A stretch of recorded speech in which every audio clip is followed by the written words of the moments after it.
Hello everyone, this is 100 days challenge for 100 tricks and today is day number 51। तो यहाँ पे trick number 51 मैं आपके लिए लेके आ चुका हूँ बफर सॉल्यूशन से। तो ये इक्विलिब्रियम का ही पार्ट है और इससे बहुत सारे क्वेश्चन नीट एंड जेडब्ल्यू में पूछे जाते हैं। तो ईजिएस्ट वे में मैं आपको बताने वाला हूँ कि कैसे आप इनको सॉल्व कर सकते हो। अभी क्वेश्चन देख लीजिए, ऐसे क्वेश्चन पूछे जाते हैं एग्जाम में। बफर सॉल्यूशन बनाया गया है, ठीक है। NH3 एंड NH4 के प्रेजेंस में उनके कंसंट्रेशन आपको दे दिए गए हैं। केवी की वैल्यू आपको दे दी गई है and what will be the pH, ऐसा क्वेश्चन पूछा गया है, ठीक है। तो पीएच आपको फाइंड करना है, 4 ऑप्शन आपके पास दिए गए हैं। एंड ऐसे क्वेश्चन भी मिलते हैं आपको which can act as an acidic buffer. तो यहाँ पे मैं एसिडिक एंड बेसिक दोनों बफर के बारे में बताने वाला हूँ। तो इन चारों में से कौन से ऑप्शन हो सकते हैं, कैसे आपको फाइंड करना है, वो ट्रिक के तरीके। Before we start let me clear one thing, ये जो 10 डे प्लान मैंने चालू किया है, this is for those student जिनको ऐसा है कि सारे ट्रिक्स हमें एक साथ बता दीजिए आप, क्योंकि टाइम पीरियड बहुत कम हो रहा है, एग्ज़ाम बहुत पास में आ रही है और अभी हम 51 पे ही पहुंचे हुए हैं, ठीक है। तो 100 पहुंचते पहुंचते एग्ज़ाम आपकी आ जाएगी। तो मैं इसके लिए ही ये अरेंज किया हूँ क्लास, 10 दिन का क्लास आपके पास रहेगा। ये सारे चैप्टर्स हम क्लियर आउट कर लेंगे, एक एक रिवीजन सारे पॉइंट्स में बताऊंगा, हैंड रिटन नोट्स, पेपर और सारी चीज़ें आपको मिल जाएंगी ट्रिक्स के साथ। तो इसमें जल्दी से जल्दी आप एनरोल कर सकते हो अगर आपको ऐसा है कि हाँ हमें सारी चीज़ें 10 दिन के अंदर सीख लेनी है मुझसे। मैं पूरा नॉलेज, मेरा पूरा एक्सपीरियंस इसके अंदर शेयर करने वाला हूँ। तो आप जल्दी से जल्दी ज्वाइन कर लीजिए, डिस्क्रिप्शन में एक लिंक मिलेगा, उस पर क्लिक करके ज्वाइन हो सकते हो। और हाँ, चैनल पे ट्रिक्स आती रहेंगी ऐसे जैसे रेगुलर आ रही थी, 100 ट्रिक्स तक चलने ही वाला है, तो उसमें कोई इशू नहीं है। अब देख लेते हैं हम लोग क्वेश्चन। बफर सॉल्यूशन के क्वेश्चन सॉल्व करने से थोड़ा सा हम बेसिक देख लेते हैं उनका क्या होता है, बफर होता क्या है। तो buffer solution is a solution with pH remains always constant, ठीक है। तो उसका पीएच जो होता है हमेशा कांस्टेंट रहता है। कब? Small addition of acid and base, strong acid और स्ट्रॉन्ग बेस ऐड किया जाए पर स्मॉल एडिशन हो, ठीक है। लेस अमाउंट में जब ऐड किया जाएगा तो उन पर कोई चेंजेस नहीं होती पीएच का, वो कांस्टेंट रहता है and that is buffer no. And acidic buffer, basic buffer, दो टाइप के बफर्स होते हैं। एसिडिक बफर होता है क्या है, जिसके अंदर एसिड हो एंड कंजुगेट बेस हो, दोनों को मिक्स करके जो बनाया जाएगा उसको हम बोलते हैं एसिडिक बफर। एग्जाम्पल के तरीके से मैं आपको बताऊं तो यहाँ पे CH3COOH है जिसको हम बोलते हैं एसिडिक एसिड, और यहाँ पे एसिटेट आयन आपको मिल जाएगा, ठीक है। तो ये जो है वो एसिडिक एसिड है और ये है एसिड कॉन्जुगेट बेस। समझ में आया आपको? तो ये हमारा बफर हो गया। अगर मैं बात करता हूँ इस सॉल्यूशन की, तो यहाँ पे देखिएगा, यहाँ पे मैं H2SO4 नहीं ले रहा हूँ, डाइल्यूट H2SO4 ले रहा हूँ। H2SO4 is a strong acid, ठीक है, पर उसको डाइल्यूट कर देते हैं। तो आप इतना सोचिएगा, डाइल्यूट करते जाओगे तो नियर टू 7 पहुँच जाएगा, तो वो क्या बोलते हैं, वीक एसिड बन जाएगा, ठीक है। एंड वीक एसिड जो होता है वो हम एज एन एसिड मान सकते हैं, वीक एसिड, और वहाँ पे कंजुगेट बेसिस रख दोगे तो आपका जो बनेगा वो होगा बफर। अब एक क्वेश्चन सारे स्टूडेंट्स को होता है कि ऐसे रिएक्शंस जब हमें मिलेंगे, जैसे कि यहाँ पे देखिए HCl, NCl, ये दोनों भी है एसिड एंड कंजुगेट बेस ही हैं, पर इनको हम एज एन बफर कंसिडर नहीं करते, एसिडिक बफर कंसिडर नहीं करते। रीज़न क्या है?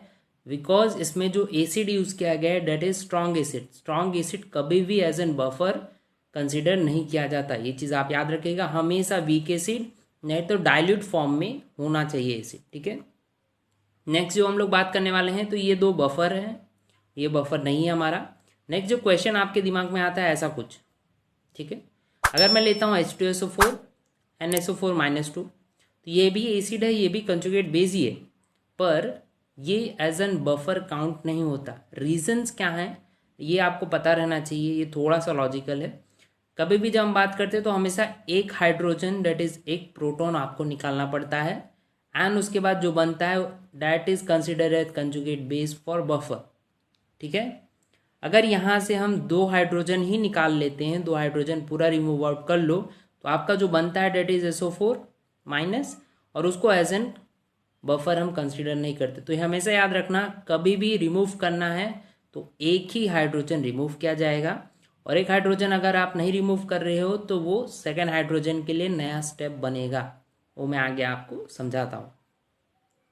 नेक्स्ट हम लोग जो बात करने वाले हैं डेट इज बेसिक बफर।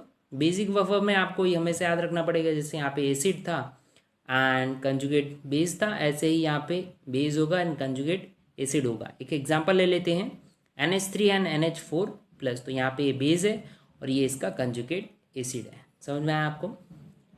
अब एक लॉजिक आता है, जैसे कि हम डेफिनेशन में पढ़े, क्या हुआ, पीएच रिमेन्स कांस्टेंट, तो कैसे कांस्टेंट रहता है, रीज़न क्या है उसके, तो वो बताना है। तो वो हम लोग देख लेते हैं और इससे एक फॉर्मूला जनरेट करेंगे जो आपको सम में यूज़ होगा।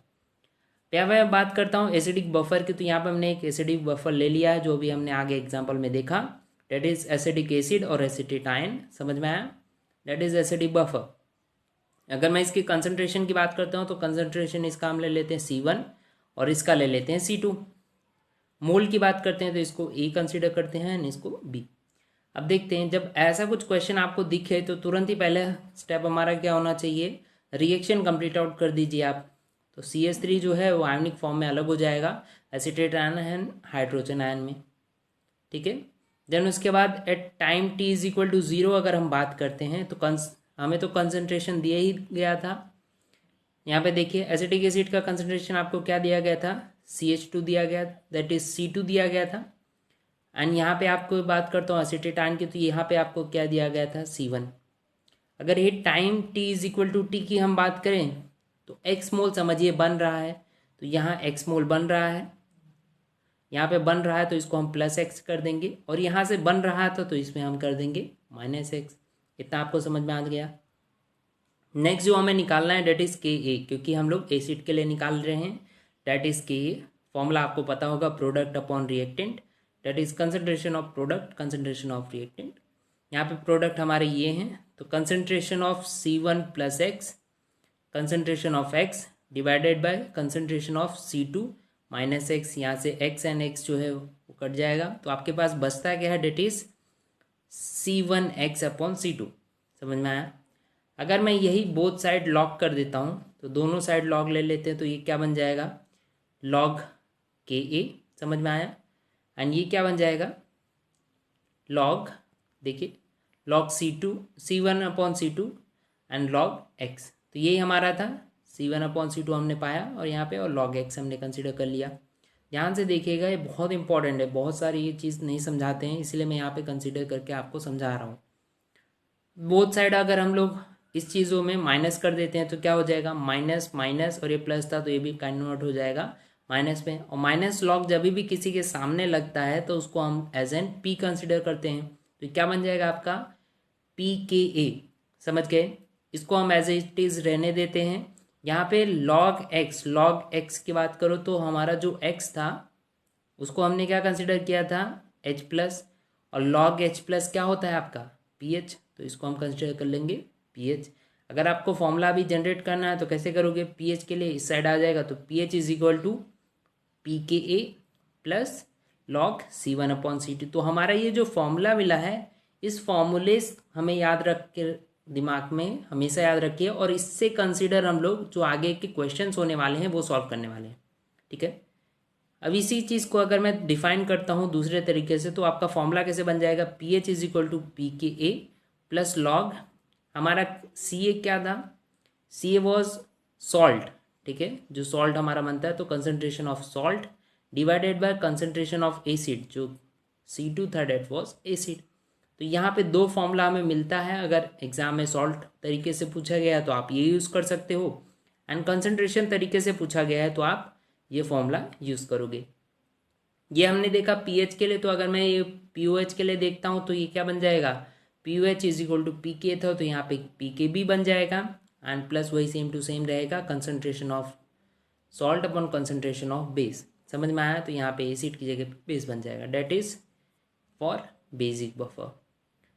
अब एक चीज़ यहाँ पे लॉजिकल थिंकिंग के हिसाब से देखिएगा, ये जस्ट मैंने उठाया हुआ है पॉलीप्रोटिक एसिड। आप चाहते हैं इस पर वीडियो तो मैं बना दूंगा, ये बफर के ऊपर मैं बनाने वाला था। अगर आपको चाहिए पॉलीप्रोटिक एसिड के ऊपर तो मैं क्वेश्चंस आप मुझे कमेंट करके बता दीजिए, मैं इससे रिलेटेड बना दूंगा एक वीडियो। तो यहाँ पॉलीप्रोटिक मतलब होता है दो प्रोटॉन्स रहेंगे। ये क्वेश्चन हम लोग देखते हैं, डेट इज H2S। यहाँ पे दो प्रोटॉन आपको दिखेगा। तो जब ऐसा क्वेश्चन होता है तो इसका जो डिग्रेडेशन होता है दो स्टेप में होगा। पहला स्टेप में क्या होगा, H2S जो है वो HS और HS माइनस में बनेगा, that is H plus and HS minus. समझ में आया? देख दूसरे स्टेप में क्या होगा, HS जो माइनस था वो फिर डिग्रेड होगा एंड आपको क्या मिलेगा H+ एंड S-2। समझ गए? तो 2 स्टेप रिएक्शंस होते हैं। अब आपको ऐसा कुछ पूछ लिया जाए कि H2S और HS और ऐसे ही H2S और S-2 दोनों में से बफर कौन सा है, तो आप कौन सा बोलोगे? हमेशा आपको ये बोलना है कि एक स्टेप जो हमेशा 1 हाइड्रोजन रिमूव करते हैं हम, उसी को एज एन बफर आपको कंसिडर करना है। तो first one is acidic buffer हो जाएगा। जैसे कि अभी हम पीछे बात करके आ चुके हैं, अगर 2 हाइड्रोजन एक साथ रिमूव कर दिया जाए, 2 प्रोटॉन्स, जो प्रोडक्ट मिलेगा आपको एज एन आपको बेस कंसिडर नहीं करना है, तो उसको एज एन हम लोग बफर कंसिडर नहीं करेंगे। ये बफर नहीं है और ये यहाँ पे बफर है। तो ये कंसेप्ट आप याद रखिएगा प्लीज़। हम क्वेश्चंस की बात कर लेते हैं। क्वेश्चन ध्यान से देखिएगा। Which can act as an acidic buffer, ऐसा क्वेश्चन पूछा गया है। 4 ऑप्शंस आपको दिए गए हैं। यहाँ पे लॉजिकल ये आता है कि पहला जो दिया गया है NH4Cl और NH4OH, यहाँ पे हमारा Cl और OH है तो इसका कंसंट्रेशन कुछ बनता नहीं है। यहाँ पे आपको एसिडिक बफर बोला गया है तो आपको पता होगा कि एसिडिक बफर के लिए एसिड होना चाहिए एंड देन उसके बाद कंजुगेट बेस होना चाहिए। ये जो हम देख के आ चुके हैं पीछे, उसके हिसाब से मैं बता रहा हूँ। तो यहाँ पे उसके हिसाब से ही आप कीजिए, आपको आंसर्स मिल जाएंगे। That is the correct answer. Next अगर हम लोग जो सॉल्यूशन बात करते हैं तो यहाँ पे क्या बोला गया था, बफर सॉल्यूशन बनाया गया है। NH3 का कंसंट्रेशन आपको दे दिया गया है, NH4 का कंसंट्रेशन आपको दे दिया गया है एंड Kb की कंसंट्रेशन आपको दे दी गई है। क्या फाइंड करना है? pH। तो हमें फॉर्मूला तो पता है, pH फाइंड करना है। Kb की कंसंट्रेशन आपको दे दी गई है, यहाँ पे देखिए Kb की कंसंट्रेशन आपको दे दी गई है। इन दोनों का भी कंसंट्रेशन आपको दे दिया गया है NH3 एंड NH4 फॉर्म में। तो आप यहाँ से क्या निकाल लोगे? PUH। अब आप ये चीज़ पता होगा, pH + PUH = 14, ये चीज़ आपको पता होगा। देन उसको माइनस करके आप आंसर्स फाइंड आउट कर सकते हो। इसका आंसर होता है, ये ध्यान से देख लीजिए, option A is the correct answer. एक बार निकाल के देखिएगा, अगर नहीं आता है तो मुझे कमेंट सेक्शन में बताइएगा, मैं आपको इसका सॉल्यूशन अच्छे से करके बता दूंगा। आप हमारे टेलीग्राम चैनल को भी ज्वाइन कर सकते हैं, इसी नाम से है। डिस्क्रिप्शन में एक लिंक मिल जाएगी, उस पर आप क्लिक करके डायरेक्टली ज्वाइन हो सकते हैं। Handwritten notes, daily questions and flash cards और बहुत सारी चीज़ें मैं वहाँ पे अपलोड करता रहता हूँ जो आपको